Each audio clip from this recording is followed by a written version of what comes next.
Hoy es un domingo especial.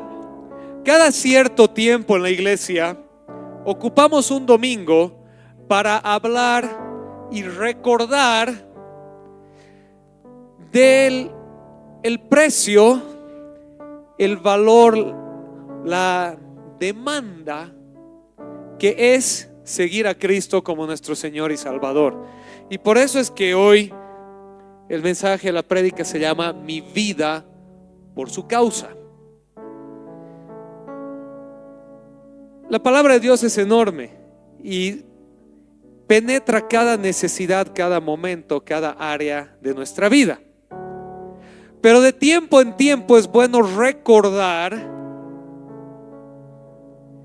que hay un espacio de ser cristiano que tiene que ver con esa palabra de Jesucristo que dijo: si alguno quiere ser mi discípulo, si alguno quiere ser digno de mí, niéguese a sí mismo, tome su cruz cada día y sígame. ¿Pueden decirlo conmigo? Facilito. Jesucristo dijo: si alguno quiere ser digno de mí, a ver, si alguno quiere ser digno de mí, niéguese a sí mismo, tome su cruz cada día y sígame. Hay un elemento de renuncia en seguir a Cristo. Y hoy vamos a hablar un poquito acerca de eso con algunos ejemplos bíblicos e históricos. Y vamos a empezar con el más conocido de todos, el apóstol Pablo. Todos hemos escuchado hablar del apóstol Pablo. Amén, ¿verdad? Sí, todos conocemos la historia de Pablo. La historia de Pablo ha quedado registrada en la Biblia desde dos perspectivas. ¿Sabían eso? Una versión de la historia de Pablo está en el libro de los Hechos. El libro de los Hechos fue escrito por el amigo de Pablo, Lucas. A ver, ayúdenme para que se terminen de concentrar. ¿Quién escribió Hechos? Lucas. Lucas era el compañero de viajes de Pablo. Era su discípulo y compañero. Y Lucas registra en el libro de los Hechos la historia de Pablo como alguien que la vio. El otro lugar donde queda registrada la historia de Pablo es en las cartas de Pablo. Tenemos 13 cartas que Pablo escribió y las mandó a diversas iglesias, y en medio de sus cartas él nos abre ventanas a su vida, nos comenta de tiempo en tiempo acerca de él. Entonces tenemos dos puntos de vista de la vida de Pablo, y los dos puntos de vista están de acuerdo. Pero vamos a ver un poquito ahora acerca primero de la historia de Pablo desde la perspectiva del libro de los Hechos, lo que nos cuenta Lucas. Saben que Pablo, su nombre hebreo era Saulo. Saulo de Tarso era su nombre hebreo.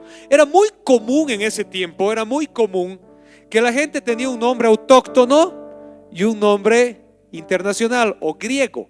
Pablo, Paulos, era su nombre griego, su nombre internacional. Saulo era su nombre hebreo, judío. ¿Estamos bien? ¿Sí? Es como ahora a veces ves un gringuito y te dice: me llamo Miguel, ¿no ve? Y cuando ves su pasaporte dice Mike. ¿Sí? Es su nombre en inglés y su nombre popular, ¿no ve? ¿Sí? O cuando viaja la Ana Claudia a Estados Unidos dice Ana Claudia, no le pueden decir, ¿no ve? Entonces se llama Annie nomás, ¿no ve? ¿Sí? Cambiamos el nombre, se hizo Pablo. Pero la primera vez en la Biblia que aparece Pablo, muchas personas no la conocen, la pasan de alto. La primera vez en la palabra de Dios que Pablo aparece es en Hechos capítulo 7 versículo 58. Y dice así, una mención muy de pasada, fíjate: lo arrastraron fuera de la ciudad y comenzaron a apedrearlo. Sus acusadores se quitaron las túnicas y las pusieron a los pies de un joven que se llamaba Saulo. ¿Qué estaba pasando ahí? Es bien interesante. Había un hombre llamado Esteban.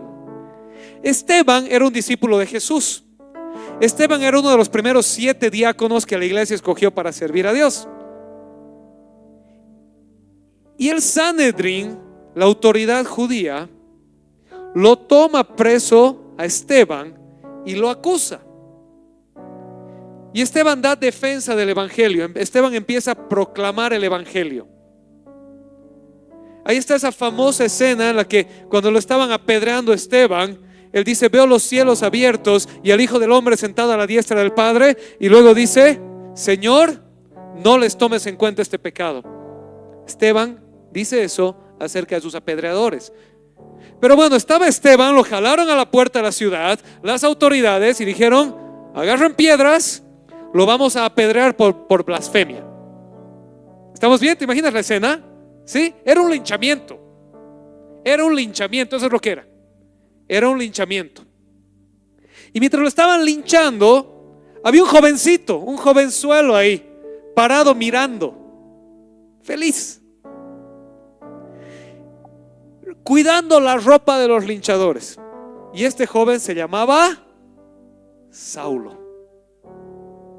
Esa es la primera vez que Pablo entra en escena. Ahora, una segunda pregunta. ¿Tú crees que esta escena lo cambió a Pablo? A ver, imagínate que has presenciado un linchamiento donde han matado a alguien a pedradas. ¿Tú crees que eso te cambia? Sí, lo cambió a Pablo, por supuesto que lo cambió, pero no lo cambió como esperarías. ¿Sabes qué hizo esta escena con Pablo? Lo motivó. ¿Sabes qué hizo Pablo saliendo de esto? Se fue donde las autoridades y les dijo: denme cartas de autoridad para que yo vaya a otras ciudades y haga lo mismo con esta gente. Voy a agarrar y voy a ir a buscar otros cristianos como Esteban para que les pase lo mismo.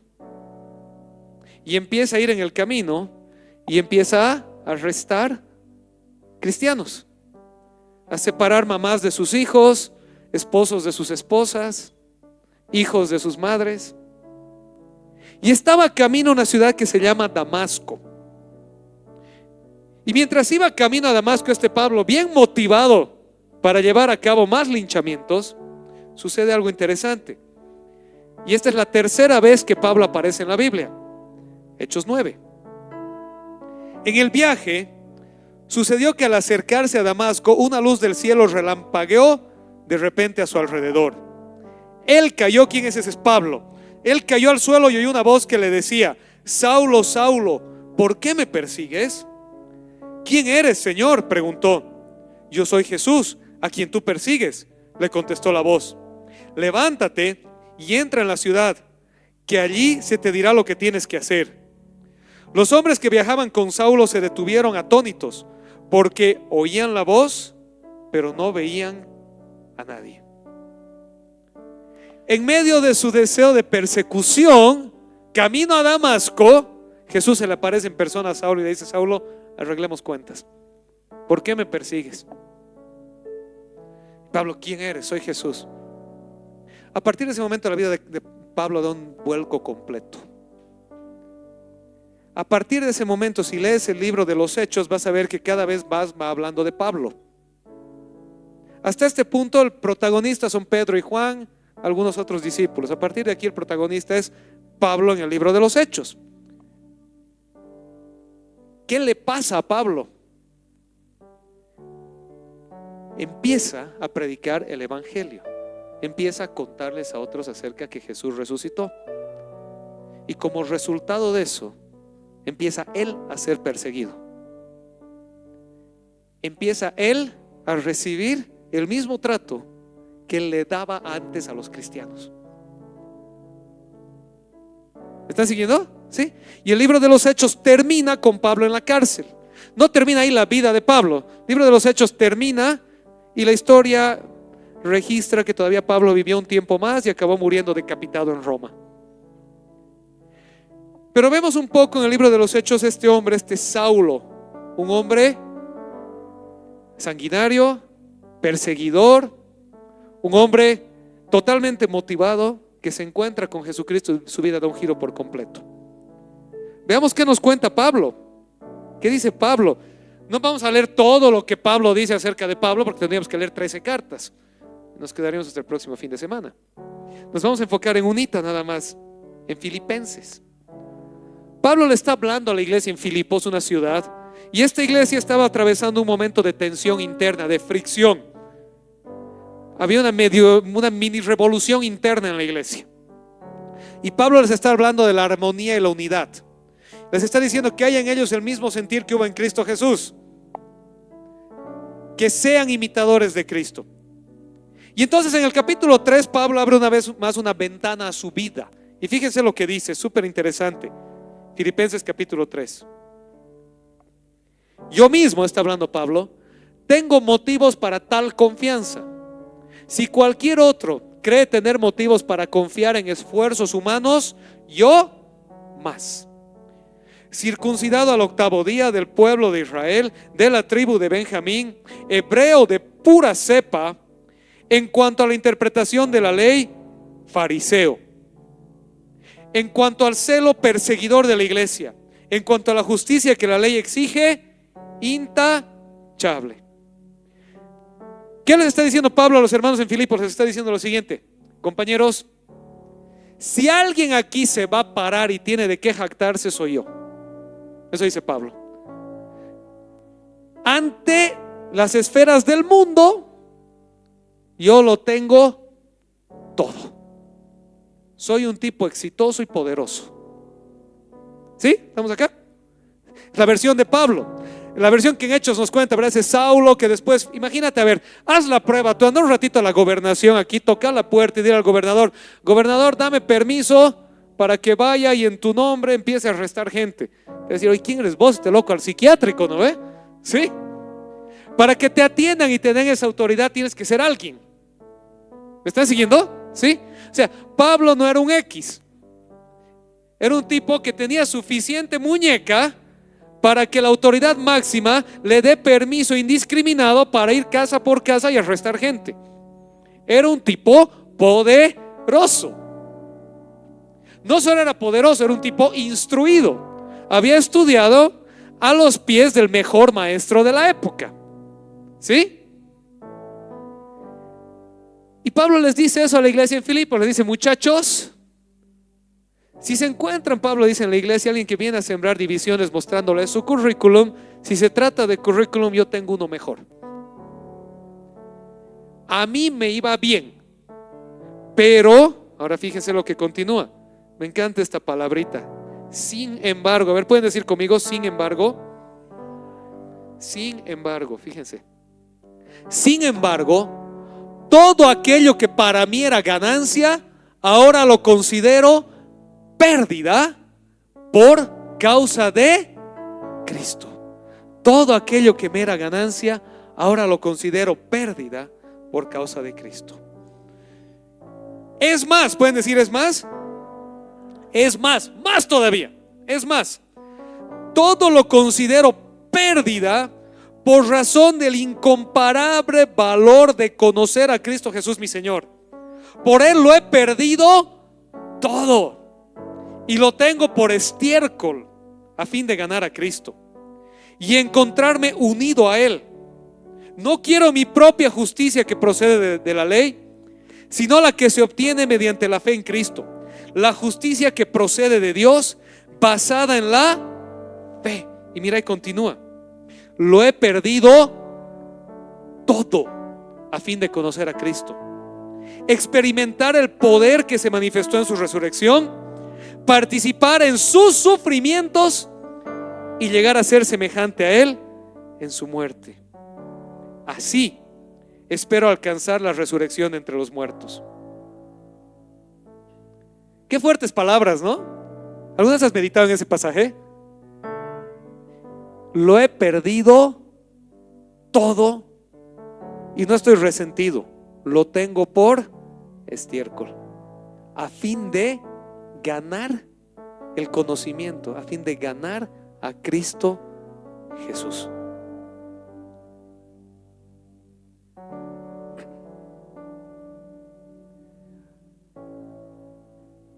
Es interesante poner esto en perspectiva, sobre todo porque muchas veces ahora en la iglesia te dicen lo contrario, ¿no ve? Ven a Cristo, vas a conseguir una esposa, un auto de marca, un mejor puesto en tu empresa, te va a ir bien en todo lo que hagas. Ven a Cristo y te vas a sanar de todas tus enfermedades. Ven a Cristo y todo te va a salir bien, ¿verdad? Hay un Cristo que hasta tapaduras de muelas hace, ¿han visto? ¿Sí? Ahora, ojo, no me entiendas mal, por favor, no me entiendas mal. ¿Cristo sana? Por supuesto que sí. Aquí en la iglesia tenemos testimonios de personas que Cristo ha sanado. ¿Cristo restaura? Por supuesto que sí. A mí me encanta ver familias restauradas en la iglesia. Me encanta ver corazones restaurados. Dios provee, absolutamente que provee. No he visto justo desamparado ni su descendencia que mendigue pan. Busca primero el reino de Dios y su justicia, y todas estas cosas te serán añadidas. No es que eso no sea verdad, es que el llamado de Cristo es el llamado de la cruz. ¿Se acuerdan lo que hemos hablado al principio? Si alguno quiere ser digno de mí, niéguese a sí mismo, tome su cruz cada día y sígame. Y sígame.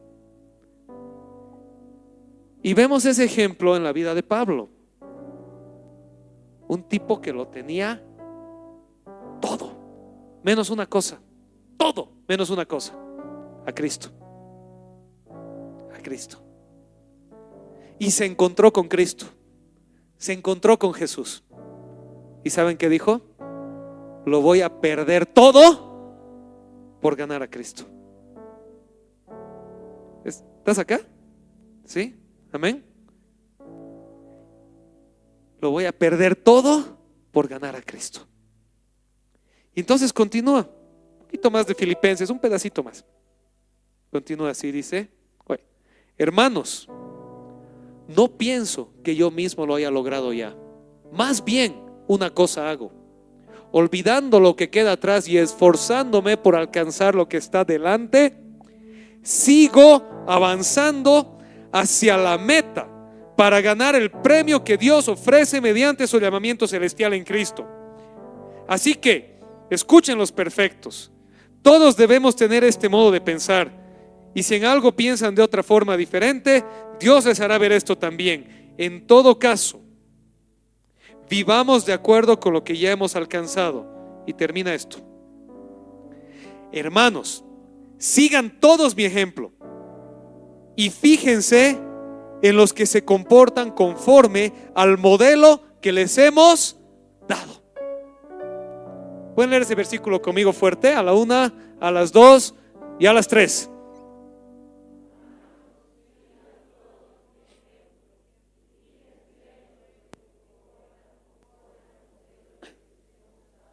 ¿Cuál es el estándar que pone? Fíjate, lo tenía todo, lo he perdido todo y lo tengo por basura a fin de alcanzar a Cristo. Lo he dejado todo de lado a cambio de Cristo. Y luego dice, y eso no quiere decir que ya lo haya logrado. Me falta camino por recorrer, pero hago una cosa. ¿Qué cosa? Olvidando lo que queda atrás, prosigo a la meta, al supremo llamamiento de Dios en Cristo Jesús. Y luego que dice, hermanos, sigan todos mi ejemplo y fíjense en los que se comportan conforme al modelo que les hemos dado. ¿Cuál es el modelo? El modelo que les acaba de dar. Pon la mirada en Cristo y deja lo demás atrás. Amén. Amén. Pon la mirada en Cristo y deja lo demás atrás. Pablo se atreve a decir a la iglesia: sean imitadores de mí. Sean imitadores de mí, sigan mi ejemplo. ¿En qué? En dejar todo atrás y seguir a Cristo. Y luego dice, si en medio de ustedes encuentran personas que siguen ese modelo, pónganles atención. Pónganles atención.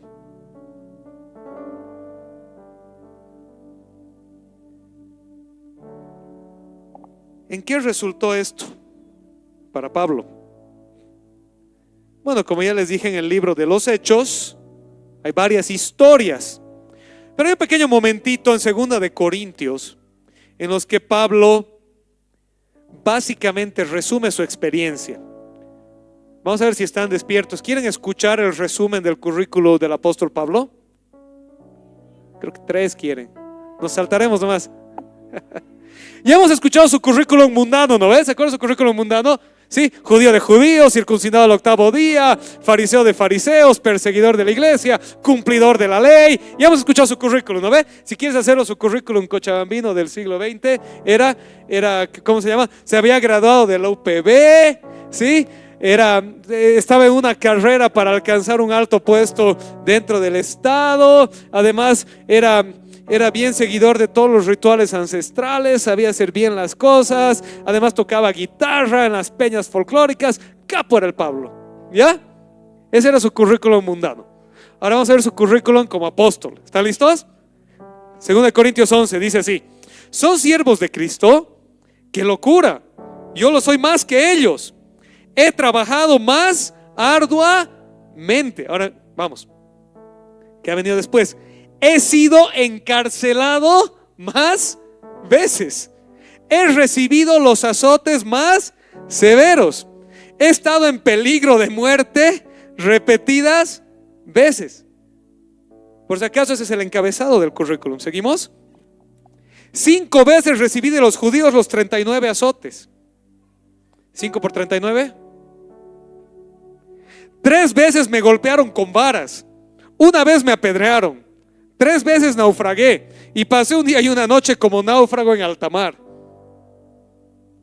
Mi vida ha sido un continuo ir y venir de un sitio a otro, en peligros de ríos, peligros de bandidos, peligros de parte de mis compatriotas, peligros de manos de los gentiles, peligros en la ciudad, peligros en el campo, peligros en el mar y peligros de parte de falsos hermanos.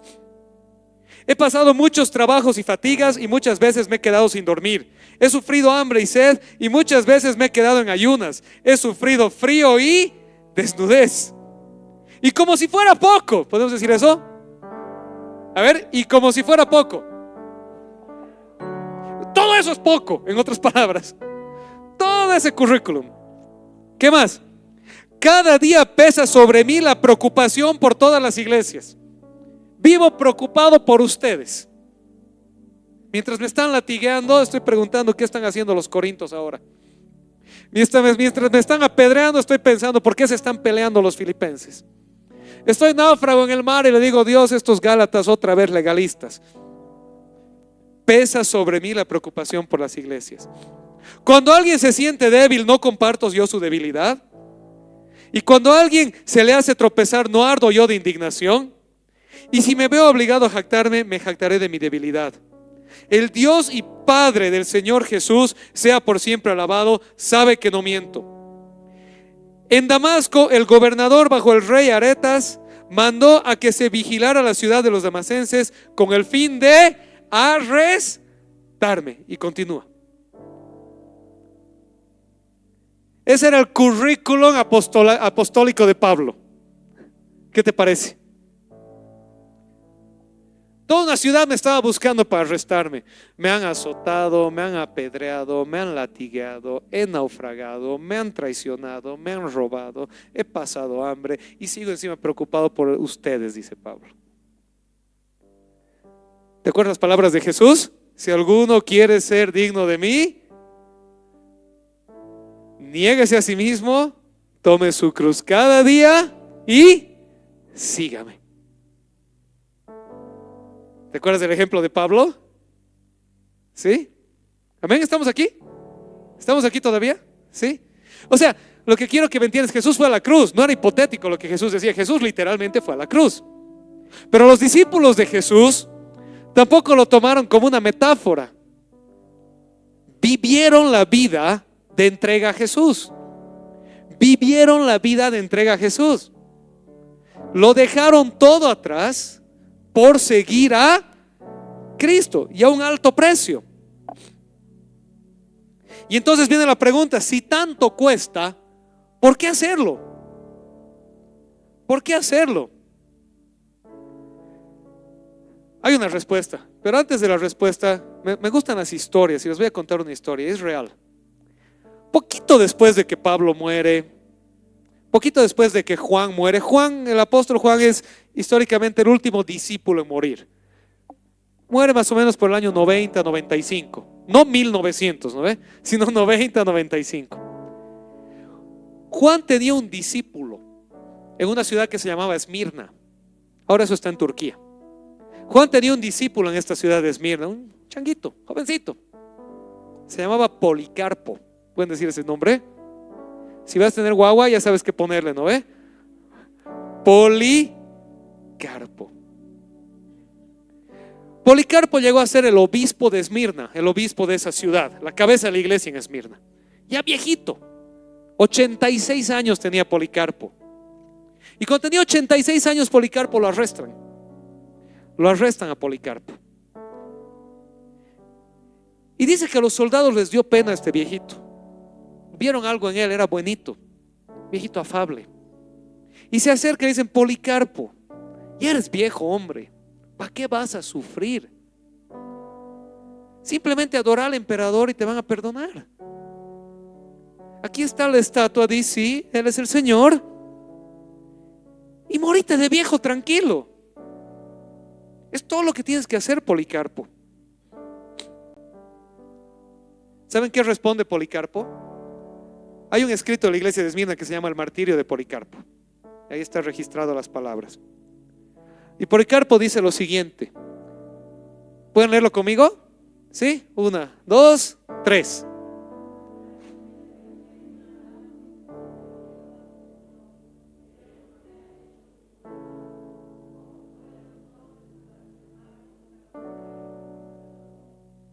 Durante 86 años le he servido y no me ha hecho mal alguno.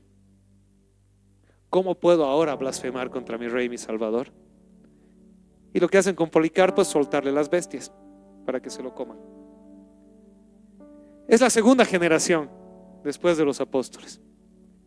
Pero en la respuesta de Policarpo y en la respuesta de Pablo encontramos algo, un secreto de por qué. ¿Por qué? Porque aquel que ha descubierto una verdadera relación con el Cristo resucitado estará dispuesto a darlo todo por él. ¿Estás aquí? Amén. La pregunta era: si cuesta tanto, ¿por qué hacerlo? ¿Por qué vale la pena? Te voy a ser sincero, en términos humanos, si quieres verle un negocio, no vale la pena. Solo vale la pena si descubres una relación con Jesús. Solo vale la pena si lo conoces a Él en persona. ¿Están siguiendo? ¿Están acá? Amén. El único contexto en el que ser cristiano vale la pena es si de verdad conoces a Cristo. Ahora, a Pablo, Cristo se le apareció resucitado. A Policarpo no. Policarpo nunca vio a Cristo. Escuchó la predicación de Juan, pero conoció a Cristo. ¿Sabes por qué? Porque la palabra de Dios dice que a cuantos le recibieron, a los que creen en su nombre, les dio el derecho de ser hijos de Dios. Y estos no nacen de voluntad humana, sino de voluntad de Dios. ¿Sabes qué dice Romanos capítulo 8? Que ya no tenemos el espíritu de temor por el cual andamos en condenación, sino el espíritu de adopción por el cual clamamos: Abba, Padre, amado Padre. Y el Espíritu mismo le da testimonio a nuestro espíritu de que somos hijos de Dios. ¿Sabes qué pasa? Que cuando te encuentras con el Cristo vivo y verdadero, su espíritu irrumpe en ti y te despierta una nueva vida. Puede que no lo sientas, puede que no lo veas, pero hay algo en ti que empieza a fermentar. Hay algo en ti que empieza a cambiar. Hay algo en ti que empieza a ser transformado. Y como dice en otro lado la palabra de Dios: el que mentía deje de mentir, el que robaba deje de robar, y el que fornicaba deje de fornicar. ¿Estás acá? Amén. Pero no es porque va a venir alguien con un palo y le va a decir a Charlie: Charlie, deja de hacer eso y ahora haz esto otro. Guaca, guaca, guaca. ¿No ve? Es porque ha venido el Espíritu Santo al corazón del Charlie y ha empezado desde adentro a transformar su vida. Y ese encuentro con el Cristo resucitado, ese nuevo nacer en el Espíritu Santo, va a hacer que tú digas: lo tengo todo por estiércol a fin de alcanzarlo a Él. Va a hacer que digas: 86 años le he servido y no me ha hecho mal alguno. ¿Cómo puedo ahora blasfemar a mi rey que me ha salvado? ¿Me están siguiendo? ¿Por qué vale la pena? Solo vale la pena si conoces a Dios. Solo vale la pena si te has encontrado con Cristo y su Espíritu ha venido de ti y te ha cambiado, te ha vivificado. Ahora, ¿cómo hago eso? Es lo más fácil del mundo. Porque ustedes son salvos por gracia, por medio de la fe. Y esto no de ustedes, pues es don de Dios, no por obras, para que nadie se gloríe. No te lo ganas, no tienes que hacer nada. Simplemente te acuerdas quién es Él y quién eres tú. Señor, en mi corazón yo soy igual que Pablo. Yo nunca mataría a alguien. ¿Nunca te has enojado con nadie? ¿Nunca has dicho, si pudiera? ¿Nunca has odiado a alguien? Me acuerdo que yo soy igual que Pablo. No soy mejor. No tengo la capacidad de Pablo.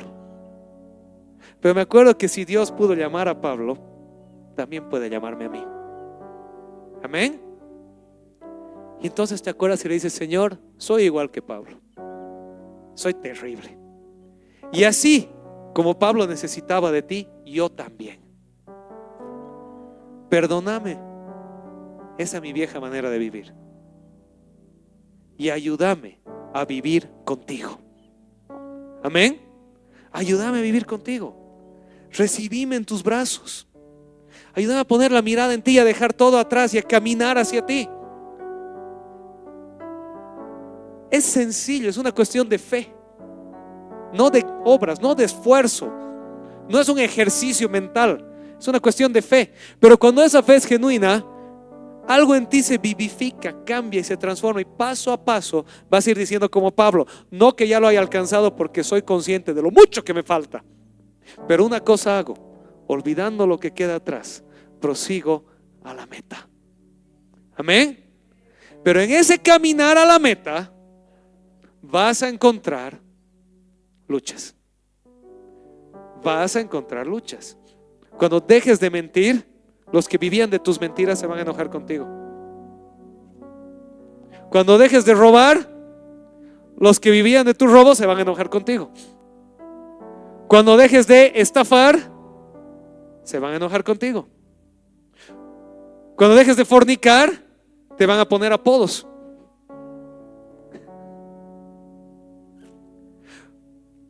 Cuando digas voy a alinear mi vida a Cristo, te van a decir de todo.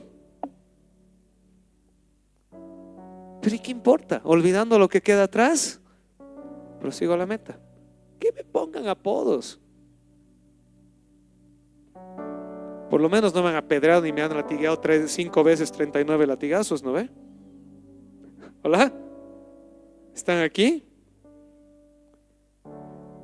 Y ahora tratemos de aterrizarlo en algo un poquito más concreto, porque nos haremos una última pregunta esta mañana. Esta es la última pregunta de hoy. Estas viejas historias de Pablo, de Policarpo, ¿qué tienen que ver conmigo hoy? ¿Te has hecho esa pregunta? ¿Qué tiene que ver Pablo hace 2000 años ahí en Judea, persiguiendo gente a Damasco? No sé qué cosa, este Policarpo, ¿dónde era? En Esmirna, ¿qué se llamaba esa ciudad? Policuantos. ¿Qué tiene que ver conmigo? Bueno, ya hemos visto un poco qué tiene que ver contigo. Ese es el ejemplo que la palabra de Dios establece para nosotros.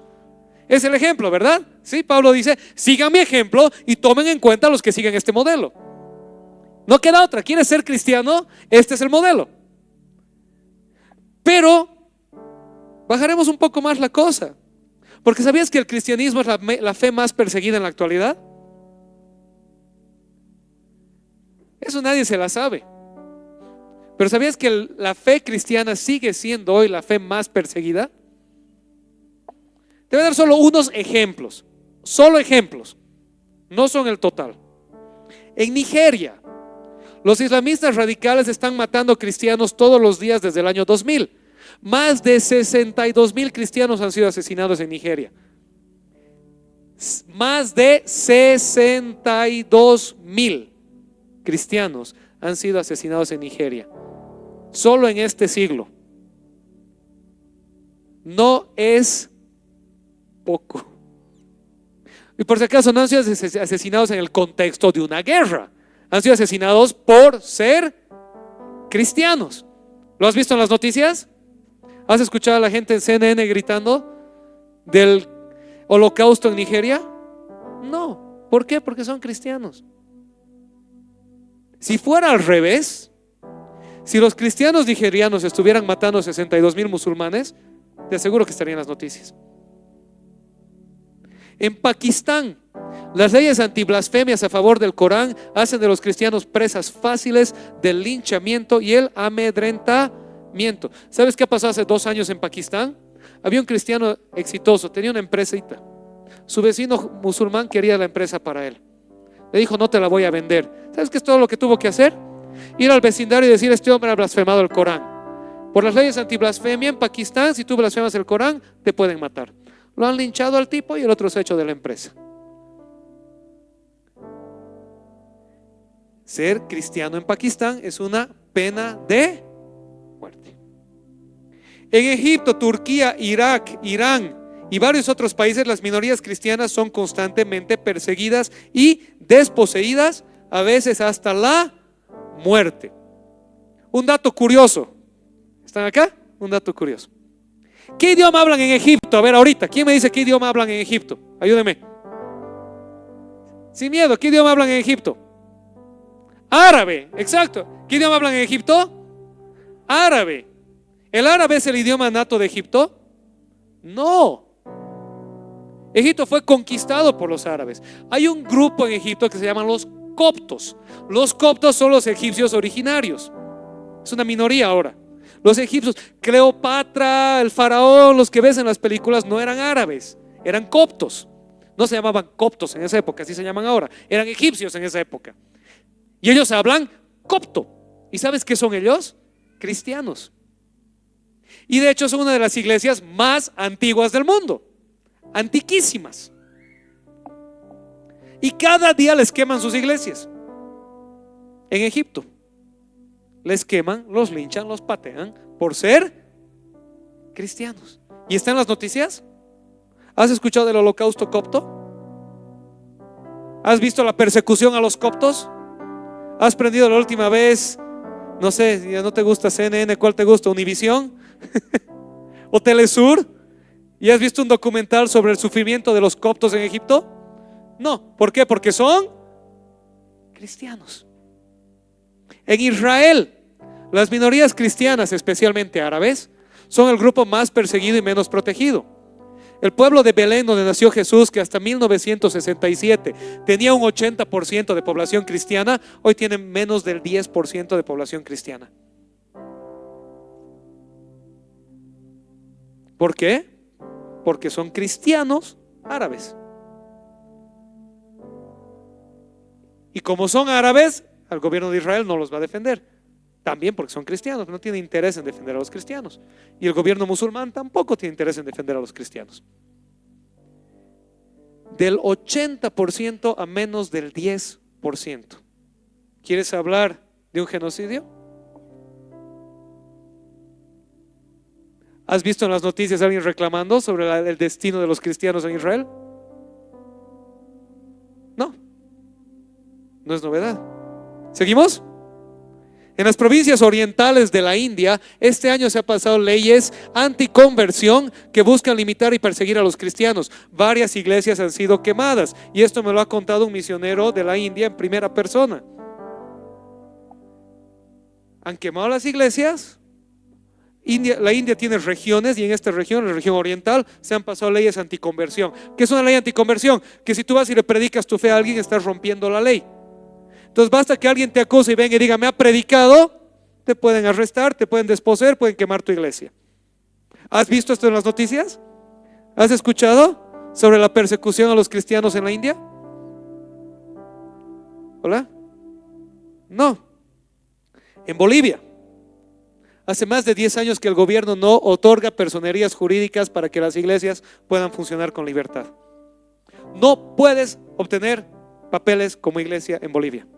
Hay la ley, hay todo. Simplemente no lo dan. No lo dan. No les interesa. ¿Sabías esto en las noticias? ¿No? ¿Has visto algunos de nuestras grandes celebridades bolivianas yendo al Ministerio de Culturas a reclamar por qué el Ministerio de Culturas no hace su trabajo y da los permisos respectivos a las iglesias? No. ¿Por qué? Porque son cristianos.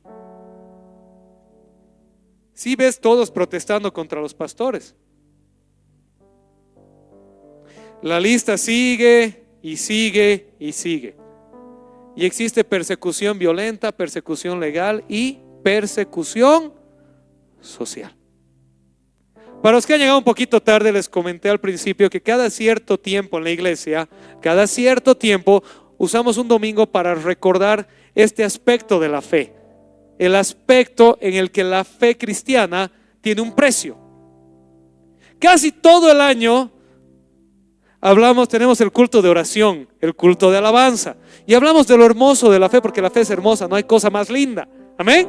De la libertad en Cristo, de la paz que sobrepasa todo entendimiento, ¿sí? Del gozo del Señor, que es nuestra fortaleza, de la restauración de Dios. Pero de vez en cuando es bueno recordar una realidad en la que vivimos.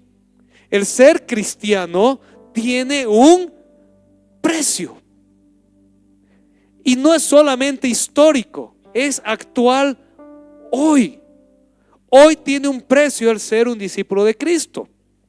Y entonces simplemente decimos que la persecución existe, y existe de tres maneras: violenta, legal y social. La persecución violenta es la que hemos hablado, por ejemplo, en Nigeria o en Pakistán, donde por ser cristiano te pueden matar impunemente. Esa es una persecución violenta. Esa es la persecución que sufrieron Pablo y Policarpo. ¿Están aquí todavía? Luego hay una persecución legal.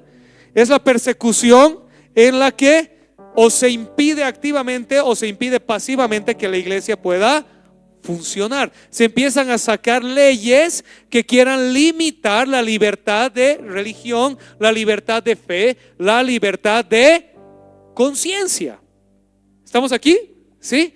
Les doy un ejemplito de esto, de esta persecución legal. Y él se da una aquí de lo que está pasando. Es una pasiva, ¿no ve? Una activa en el estado de California, en Estados Unidos.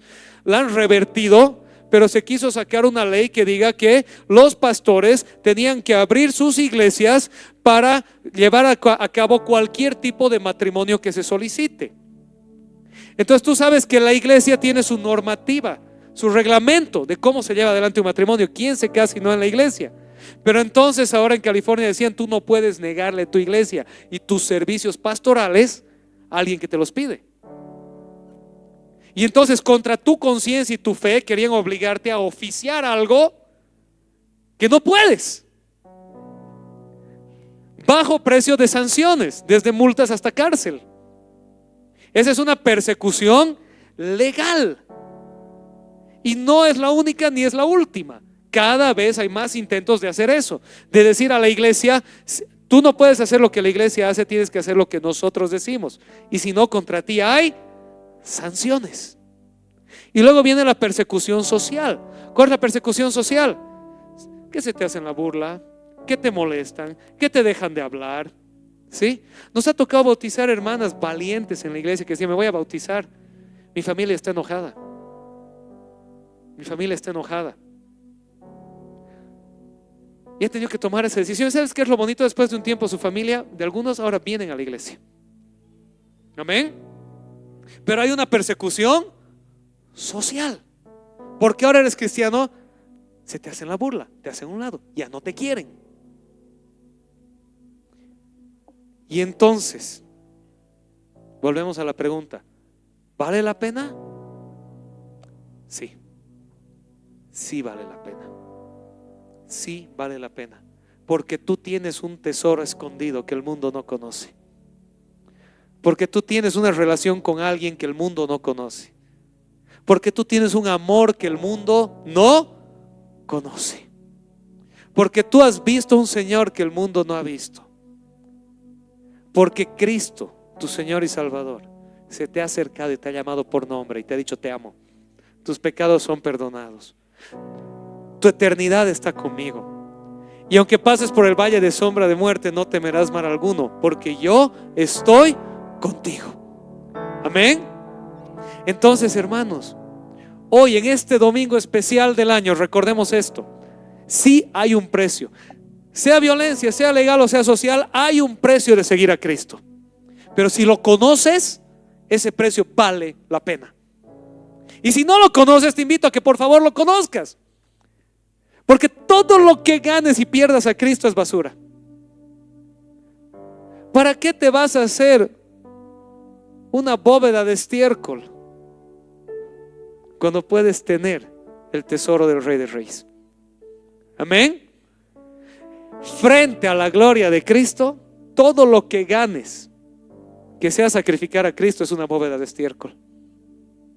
¿Están aquí? ¿Para qué vamos a hacer una bóveda de estiércol cuando podemos tener el tesoro escondido del Rey de Reyes? ¿Podemos ponernos de pie, por favor?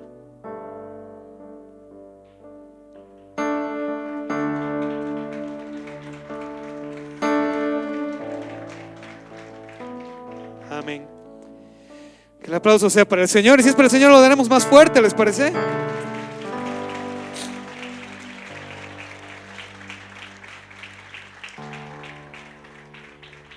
Quiero terminar con un versículo de 1 Corintios 12:26 que dice así: si uno de los miembros sufre, los demás comparten su sufrimiento. Y si uno de ellos recibe honor, los demás se alegran con él. Hermano, el apóstol Pablo aquí está hablando de la iglesia como cuerpo de Cristo. Y de este versículo yo quisiera hacerte un par de invitaciones importantes. La primera, hoy hemos hablado, por ejemplo, de Egipto, hemos hablado de Pakistán, hemos hablado de Nigeria, hemos hablado de Israel. Hay hermanos en Cristo que hoy están sufriendo ahí. Y si un miembro del cuerpo sufre, todo el cuerpo sufre con ellos. Hermano, ora por ellos. Amén. Tenlos en tu memoria. Acordate y dile: Señor, hay hijos tuyos que hoy están sufriendo. Consolalos, fortalecelos, que sientan tu amor en este tiempo. Pero también recuerda ese desafío para nosotros hoy. ¿Sabes qué? Nuestro anhelo en Génesis es que la iglesia sea una gran familia.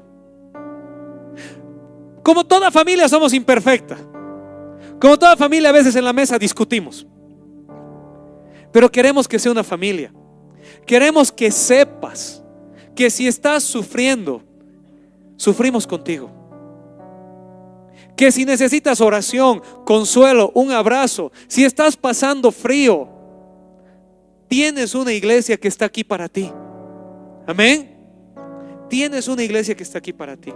Y al mismo tiempo dice: ¿qué pasa? Si uno de ellos recibe honor, los demás se alegran con él. ¿Sabes qué, hermano? En la iglesia no hay lugar para la envidia. Amén. Cuando a alguien le va bien en la iglesia, le vamos a aplaudir. Compartí tus logros.